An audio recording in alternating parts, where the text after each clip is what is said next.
April ছিল আমাদের দেশের বাড়ি ভোট দিতে চলে গেলাম দুজন, কর্তা গিন্নি, সেই দেখো চলে যাচ্ছি। এই স্কুল মাঠে পড়াশোনা করতাম, ছোটোবেলার দিনের কথা বড্ড মনে পড়ে গেল।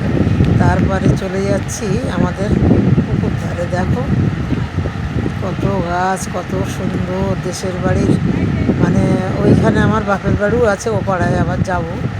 এটা একদম আমার বাড়িতেই পুকুর ধারে সব যাচ্ছি। এই যে পুকুর ধারের দরজা করা, একজন দেখাশুনো করে, চলে এসেছে। আমি এখন ঘটপুকুর থাকি। কত গাছপালা, কত সুন্দর পুকুর, দেখো নিশ্চয়ই তোমাদের ভালো লাগবে আশা করি।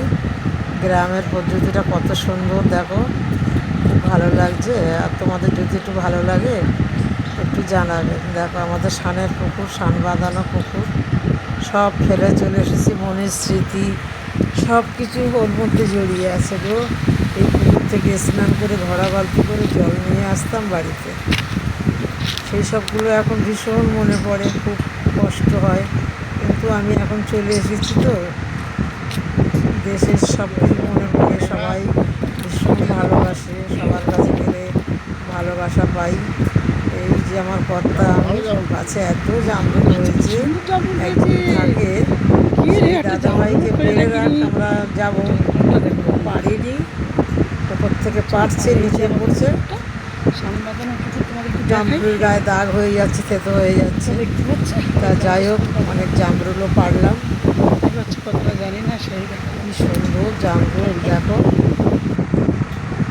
তারপরে আবার চলে আসছি, এবার আমার দাদার বাড়িতে আসবো, আর একটু তোমরা দেখতে থাকো। এবারে বাগান থেকে চলে এলাম, এই যে গাড়িতে উঠছি, আমি বসে পড়লাম, দেরি হয়ে যাচ্ছে, ভোট দিয়ে চলে আসছি। এবার আমার দাদার বাড়িতে গেঞ্জি গায়ে দাঁড়িয়ে আছে, উনি বাড়িতে থাকে। আর ওই যে আমার দেওর একটা অটো চালায়, ওকেই, ও আমাদের নিয়ে গেছে, আবার দিয়েও যায়। দেশের বাড়িতে গেলে ভীষণ মজা পায়, খুব ভালো থাকে।